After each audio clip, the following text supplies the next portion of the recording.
Oke Kak, boleh Dan kita kasih prepare nggak juga. clue-nya? Waktu itu kerugiannya berapa Kak? Itu 2012 kalau nggak salah sekitar 4M kayaknya. Itu Entrepreneur Talking with Adi Nadira. Nah sekarang kita bicara mengenai tujuan dari berbisnis. Di awal tadi kakak udah cerita bahwa tujuannya berbisnis memang karena dapat advice dari orang tua. Tapi seiring berjalannya waktu pasti akhirnya menemukan nih, aku nih pengen berbisnis. Seperti tadi nih kakak bilang mau go internasional. Ketika menuju arah go internasional ini kan belumnya kakak masih bingung nih. Betul. Boleh cerita ke kita nggak kak? Awalnya tujuan berbisnis atau mendirikan modis nih pengennya apa aja sih dulu gitu? Iya.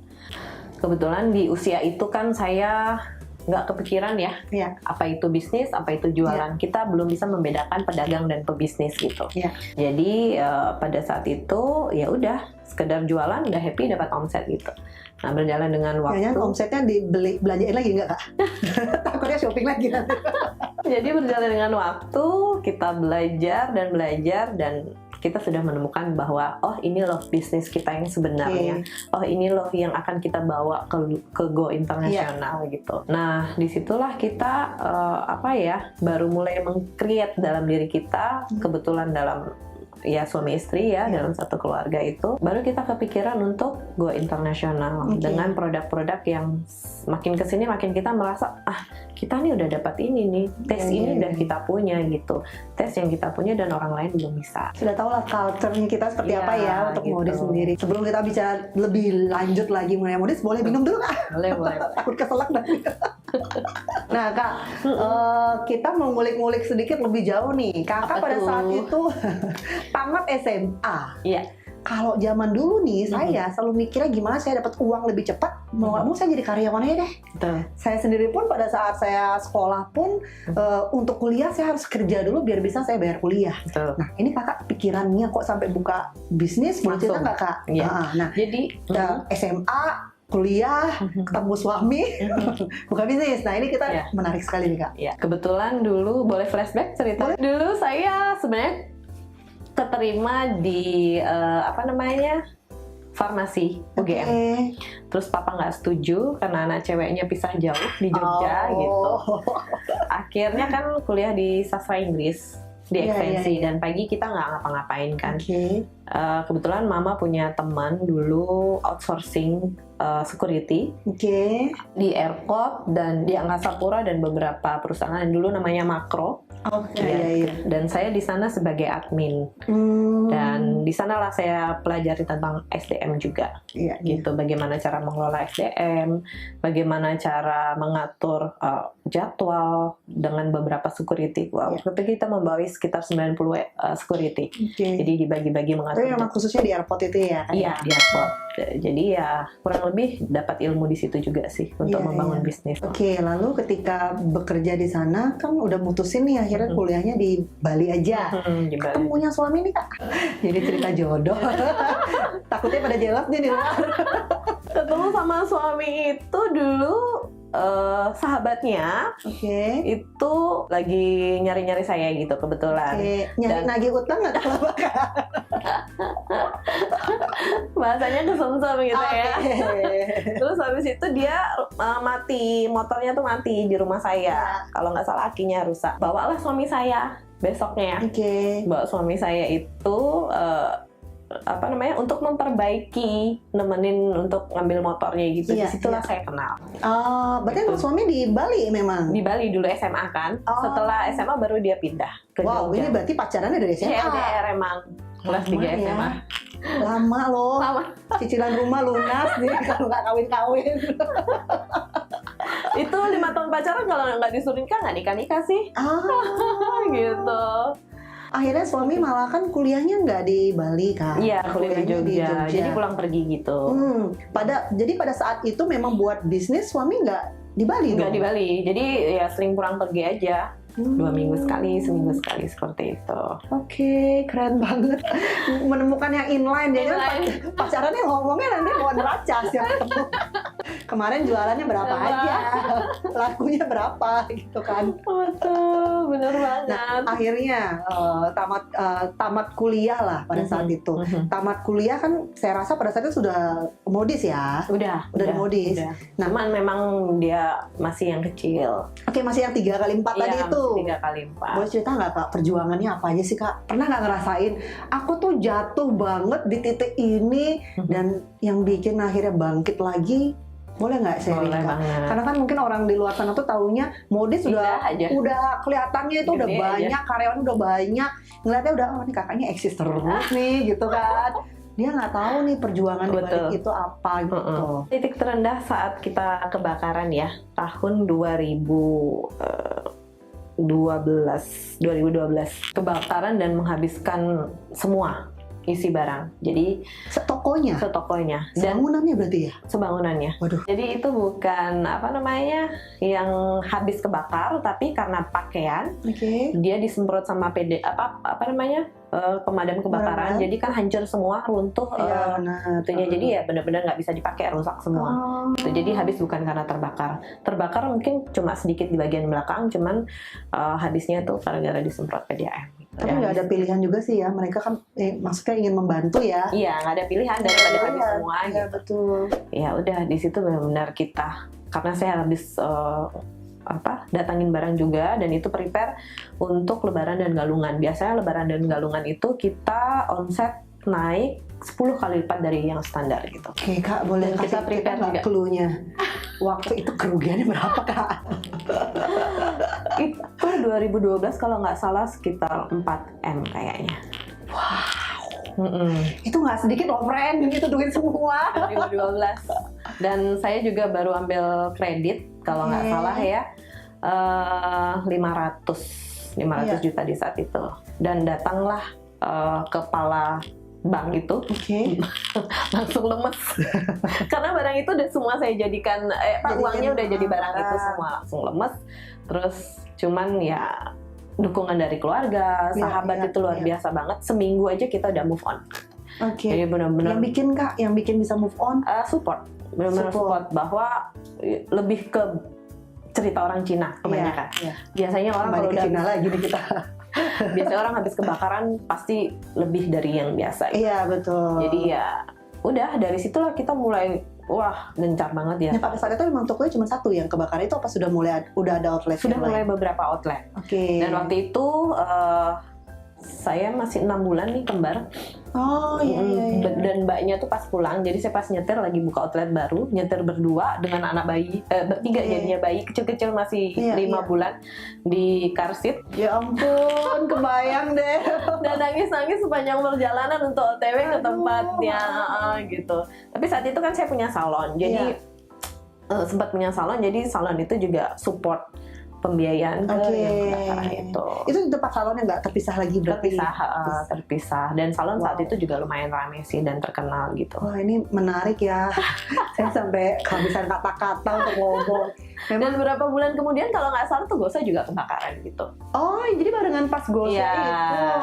Kalau nggak salah 7 bulan, nggak selang jauh deh. Oke. Itu memang karena ada yang bakar atau itu kebetulan kita kan sempat punya patung-patung yang udah rusak. Display itu ya? Iya. Terus mannequin yang rusak, terus ditumpuk di mesin air. Mesin air yang konslet dia di situ. Akhirnya yang terbakar kan fiber itu loh. Jadi kan cepat dia naik api. Jadi memang semua orang dalam berbisnis itu pernah lah mengalami jatuh bangun. Bukan masalah dilihat jatuhnya, tapi gimana caranya mereka bisa bangkit lagi gitu. Itu yang perlu kalian semua pelajari. Karena semua pebisnis pasti punya cerita dan kesulitan juga. Ibarat kata keuntungan mereka masing-masing lah. Ini yang kita harus dalami. Dan kita harus trust, itu yang paling penting. Percaya diri kalau kita akan bisa move on gitu. Oke, tadi sudah maju, sekarang kita mundur lagi. Maju mundur cantik. Nah, kita mundur lagi tuh ngomong bicara pas SMA, tamat SMA. Itu buka bisnis, buka modis dengan toko lah. Toko itu kan bayar toko kan. Iya betul. Itu perlu modal loh. Di usia itu boleh cerita nggak sama kita? Modalnya itu dari mana ya? Modalnya itu dari mama. Jadi 20 juta aja. Iya. Udah termasuk kontrakan. Saat itu kontrakan kalau nggak salah 7 apa 6 juta ya masih. Masih yang itu ya. Itu 7 apa 6 juta gitu. Jadi sisanya kita kita belikan barang, udah. Oke. Akhirnya dari setiap profit ditambah lagi Iya, barang. jadi kita pakai putar, jadi istilahnya gulung dana ya. Jadi barang seberapa laku itu kita jadikan barang lagi, Nah disitulah mulai dia berproses. Jadi jangan khawatir ya, walaupun modal yang kita miliki mungkin minim pada saat kalian ingin membuat bisnis, tapi asal ada kemauan dan kerja keras, pasti bisa kok akhirnya menjadi besar. Betul. Terutama kerja keras. Kak, saat ini selain modis, apa aja ya Kak yang sudah di-expand? Oh, expand. Apa ya? Sekalian promo Kak? Jadi selain modis kita juga produksi sandal. Tapi bukan yang high quality ya. Jadi kita ngikutin demand-nya aja, demand customer. Berarti di modis juga ya? Enggak. Oh enggak, beda Z-Shop. Ya, di Watu Reno. Jadi kita buat produk dengan waduh, ini penguasa Panjer nih kalau gitu nih. Daerah Panjer kalau ada belokan dikit berganti nama udah ada tokonya atau cabangnya udah ada gitu Pak. Di sana sandal khusus. Sandal Z-Shop. Terus suami juga expand ke beberapa ruko. Jadi punya beberapa ruko di daerah Panjer juga. Nah kan kontrak. Tadi salonnya itu di mana Kak? Sampai sekarang masih? Salonnya itu udah tutup ya.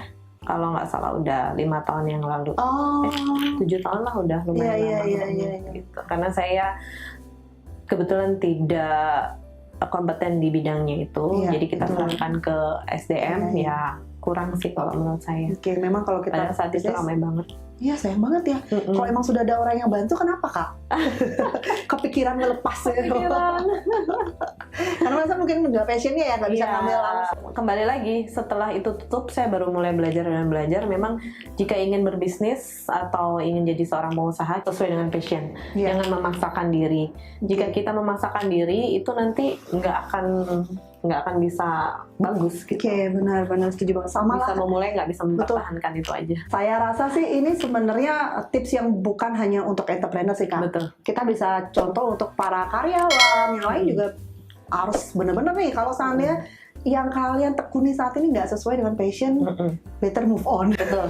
Better move on. Iya, betul. Karena hasilnya pun nggak akan setimpal lah atau sesuai dengan yang kita ibarat kata kita jalani pada saat itu. Betul banget. Nah, kali ini adalah segmen yang dinanti-nanti. Setiap narasumber, siapa yang datang ke sini nih Kak.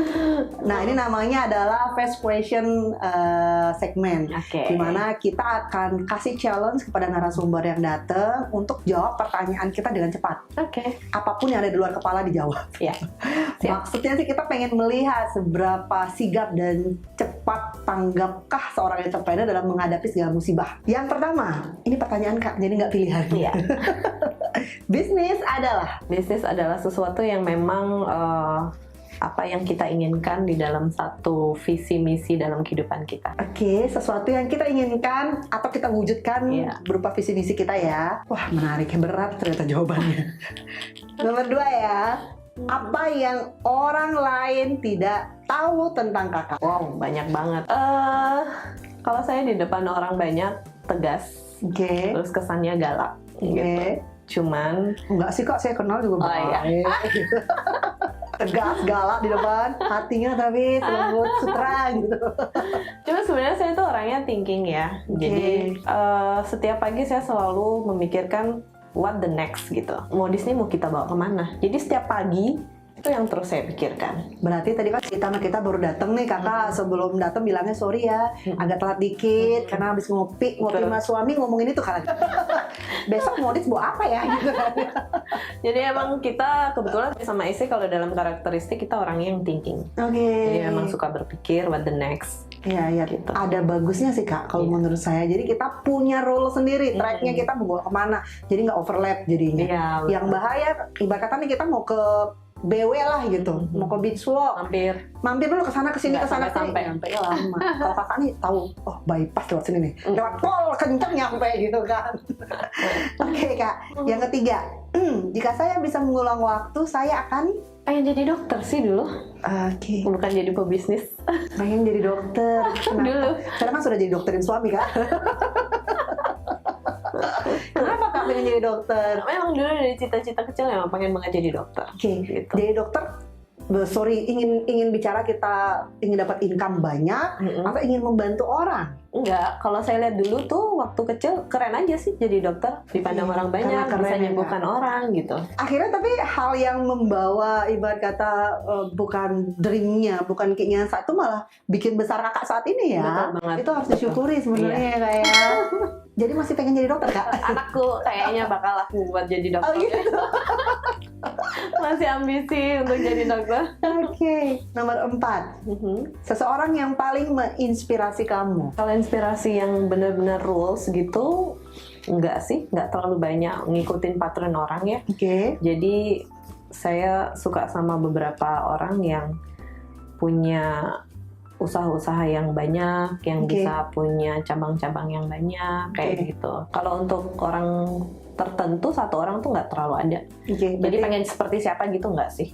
Nggak terlalu Jadi ada. Inspirasi untuk berbisnis sebenarnya nggak ada. Jadi Nggak ada. mencontoh dari sini kira-kira saya dapat inputan apa Jadi gitu kita ya. ngambil tidak keseluruhan Tidak di satu keseluruhan. orang itu. Gitu. Nah kalau inspirasi hidup mungkin Kak? Kalau inspirator kebetulan saya memang nggak yang memang pengen seperti dia gitu. Jadi memang saya nggak punya inspirator orang. Orang gitu. Nggak Berarti punya dalam inspirator. kehidupan pun nggak ada inspirasi Kak? Nggak ada. Nggak ada yang inspirasi. Harus misalnya harus seperti Oprah atau apa gitu memang nggak ada sih. Nggak ada. Nggak ada. Oke. Nggak suka. Jadi saya ingin menjadi diri saya sendiri. Iya betul. Nah, nomor 5. Hal pertama yang kakak lakukan ketika bangun tidur. Bangun tidur, Cuci muka Kak? ya. Apa buka make masker? Bangun tidur saya selalu ada kopi dan roti ya. Oke. Jadi saya membutuhkan waktu 2 jam.